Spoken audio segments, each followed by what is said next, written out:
Bienvenidos a mi canal de YouTube. Hoy vamos a hablar de una patología que afecta a muchos niños de todo el mundo. Vamos a hablar del cáncer infantil.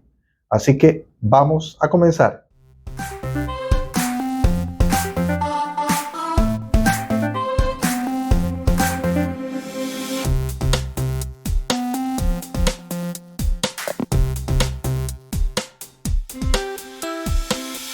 Para comenzar este video he invitado a la doctora Irene Medina. Ella es oncóloga pediatra y hemato-oncóloga.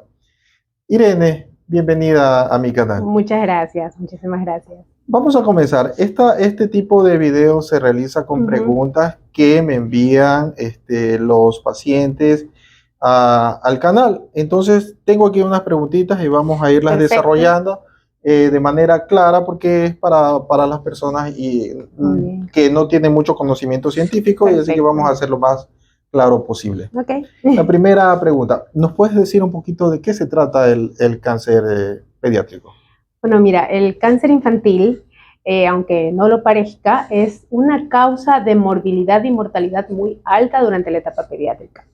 Pues es una patología que aunque muchas personas no quieren aceptar que de pronto a niños les da cáncer, es una verdad, ¿no? Es una de las segundas, de hecho hay países en donde está dentro de las segundas causas de mortalidad y morbilidad durante la etapa infantil. Entonces, esta es una enfermedad que genera carga, genera una sintomatología muy amplia durante la etapa pediátrica, muy variable, pero que también de acuerdo a las edades va a tener ciertas características que nos permite reconocerla. Entonces sí, es una enfermedad muy frecuente. De hecho, mira, anualmente se consideran que 400,000 niños serán diagnosticados de cáncer en todo el mundo.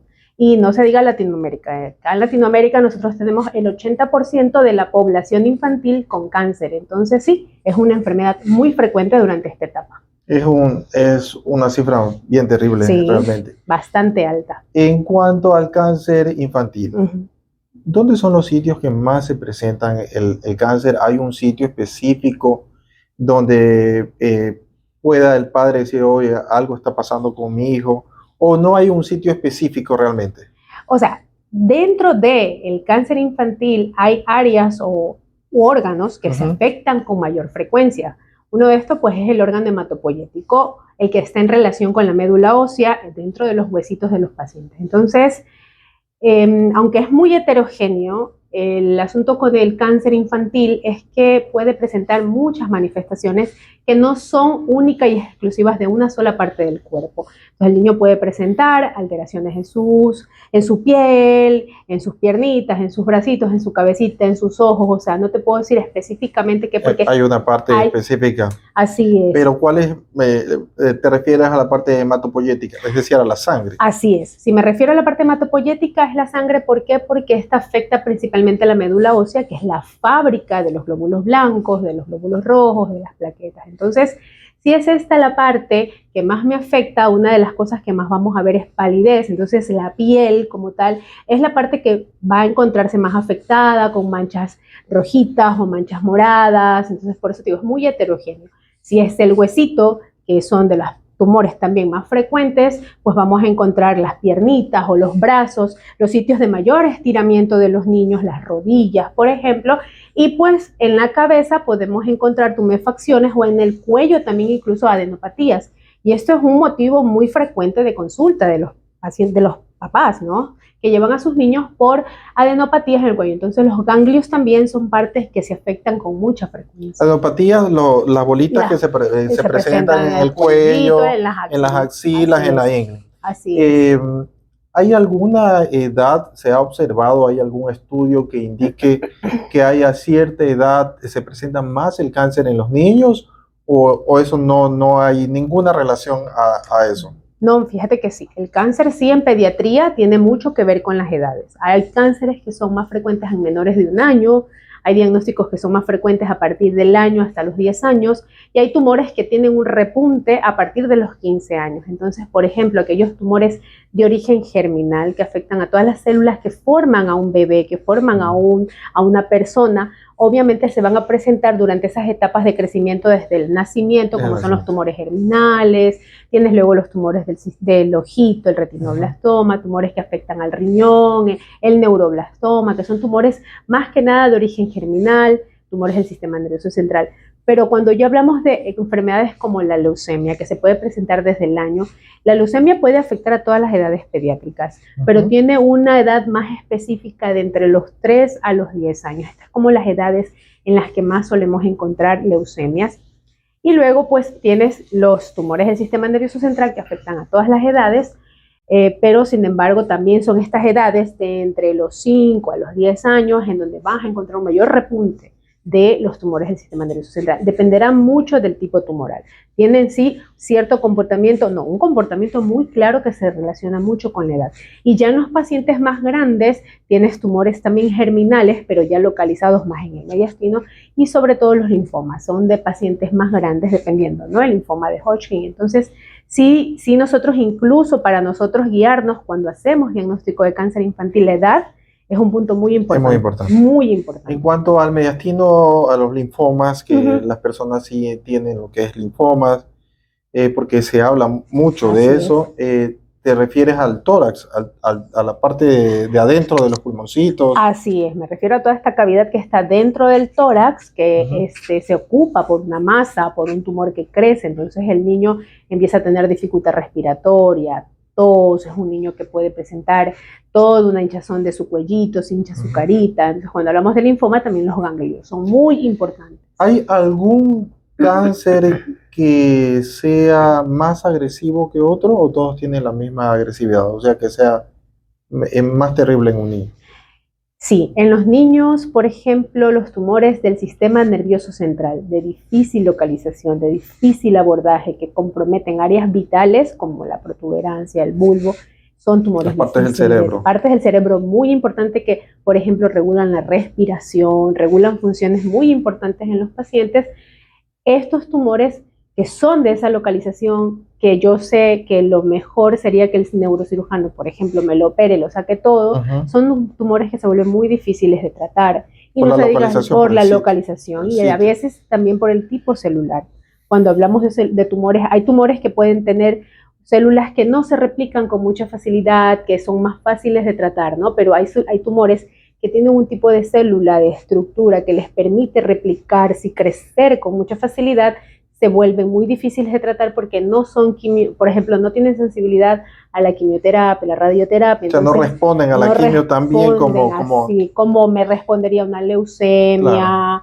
Entonces, ahí se nos vuelven difíciles y no se llegan los sarcomas, ¿no? Los sarcomas son tumores malignos, son tumores agresivos, de crecimiento rápido. ¿Sarcoma te refieres a los tumores que se producen en las partes del cuerpo, las partes blandas? Así es, huesitos que se pueden presentar en la columna vertebral, en el abdomen. Irene, ¿hay algún factor de riesgo que produzca el cáncer?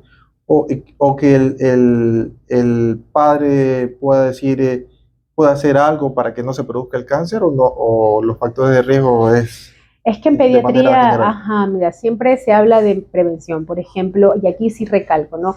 Es más fácil hacer medicina preventiva en el adulto porque el adulto ya está expuesto, tienes medidas como deja de comer grasas, deja de comer azúcar, no fumes, no tomes alcohol, ¿no? Entonces tú dices, haces medidas preventivas, le pongo una vacuna para el papiloma, evito el cáncer de cervix o qué sé yo.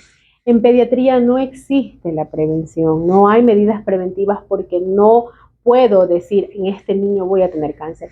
Obviamente sé que hay poblaciones pediátricas que tienen más riesgos, que nacen con algún síndrome genético, no sé, un síndrome de Down, un niño que me nace con alguna enfermedad genética, una neurofibromatosis o algo que ya desde chiquito, desde que nació se lo detectaron, que son pacientes que tienen más riesgo de desarrollar una enfermedad oncológica, pero un niño que nace sano aparentemente y crece sano, no vamos a saber que puede o no desarrollar exactamente esta enfermedad. Es. Ahora, si hay un antecedente, por ejemplo, hay cánceres que sí están dados por el antecedente un papá que tuvo de pequeño un cáncer que afectó su ojito como un retinoblastoma, este sí se ha encontrado que tiene muchos factores hereditarios. Entonces, si yo sé que el papá tuvo, probablemente, o sea, lo que siempre se recomienda, por ejemplo, en estos casos es que ese papá tiene su primer hijo, su segundo hijo, tiene que llevarlo obligatoriamente al oftalmólogo. Siempre ser preventivo porque lo más arriesgado es que tenga una posibilidad, pero eso son esos casos excepcionales. Pero no el hecho de que haya tenido, lo va a tener también el hijo. No, así es.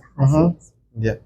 En cuanto al tratamiento del cáncer, ¿hay un tratamiento específico que se da a todos los cánceres o el tratamiento es para cada uno de los? El tratamiento es bien individualizado. ¿Cuáles son los tipos de tratamiento de manera general que podemos dar en los casos? En el cáncer pediátrico. En el cáncer pediátrico, lo que veas prácticamente en el adulto: quimioterapia, radioterapia, cirugía.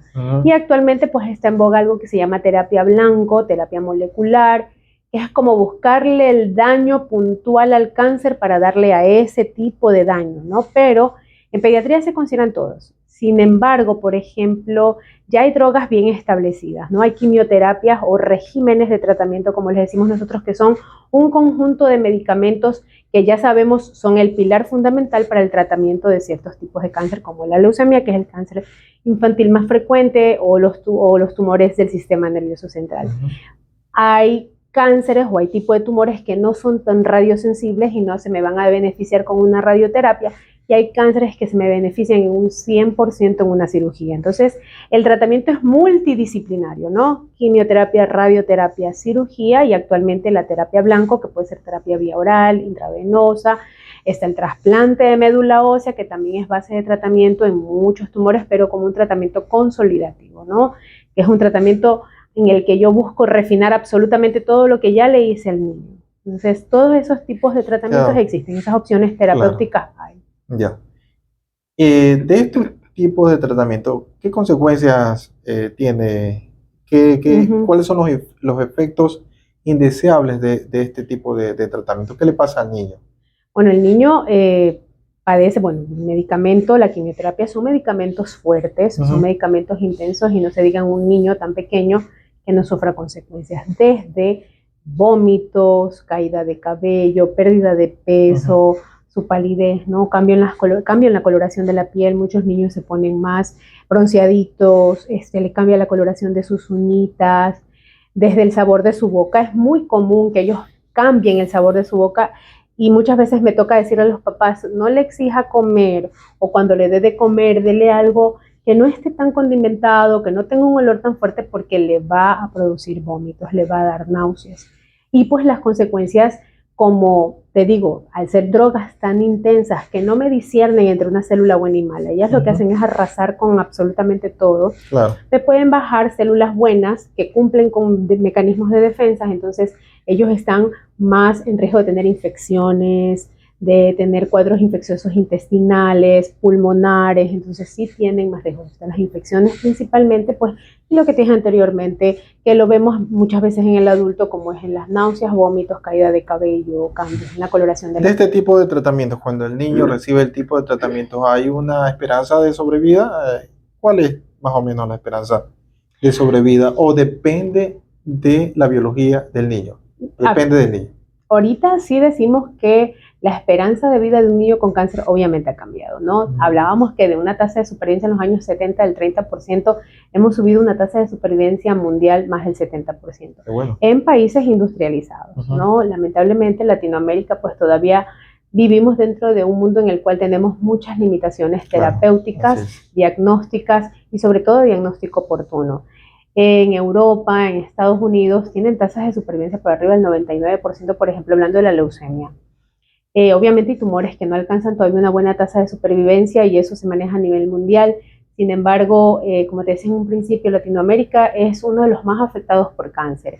Y ahí nace la parte biológica que tú me comentas. No es lo mismo el niño latino que el niño estadounidense o que el niño europeo. Incluso por eso actualmente todos los tratamientos buscan basarse en la población, en el niño ecuatoriano, en el niño peruano, boliviano, que no me va a tolerar la misma dosis que me tolera un niño europeo o estadounidense que está bien nutrido. El tratamiento es dirigido ya a la población. A la población. Actualmente trabajamos mucho en dirigir el tratamiento. ¿Por qué? Porque nosotros tenemos una mayor tasa de desnutrición.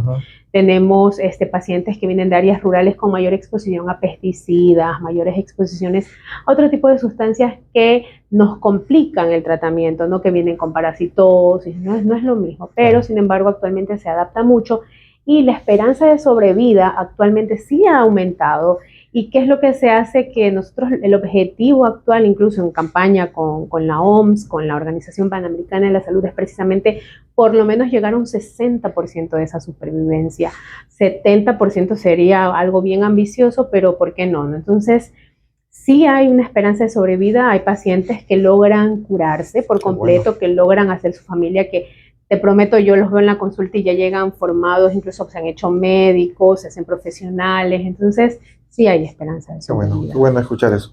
¿Cómo diagnosticas un cáncer en los niños? ¿Cuáles son los métodos diagnósticos más básicos? Bueno, los básicos desde la historia clínica básica en todos los pacientes, un examen de laboratorio completo, hay marcadores tumorales muy sensibles en niños, que los médicos los conocen en las emergencias, pero todo tratamiento depende de un estudio que es como el estudio formal, ¿no? Cuando hablamos de leucemias, tenemos un estudio que se llama por inmunofenotipo, que me permite describir el tipo de célula. Entonces, ese estudio yo lo tengo que hacer por medio de un aspirado de médula ósea, en el cual tomo muestra del huesito. Esa es la única forma de yo hacer el diagnóstico certero.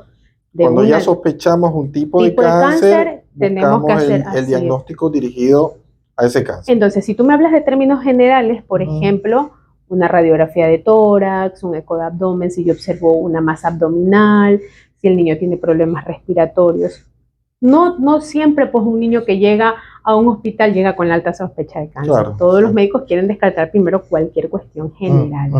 Sin embargo, ya cuando se tiene la sospecha, hay muchas herramientas diagnósticas, pero las específicas siempre serán, en el caso de una masa o de un tumor, una biopsia con estudio de patología, en donde un experto toma la muestra, la ve en un microscopio, ve el tipo de célula que tiene y nos dice por medio de varios estudios que hace, llamado inmunistoquímica, a qué tipo de reacción es positiva, y eso me orienta al diagnóstico y me ayuda mucho.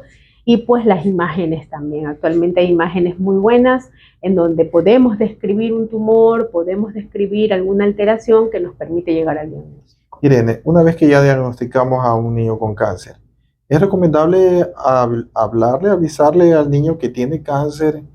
¿Cómo abordas a un niño de eso? ¿Es recomendable? ¿Se debe hacer o no? Es una muy buena pregunta, porque ese es el gran temor de todo padre cuando tiene un niño con cáncer. No es fácil hablar con un niño, y yo ahí sí soy muy enfática con las edades.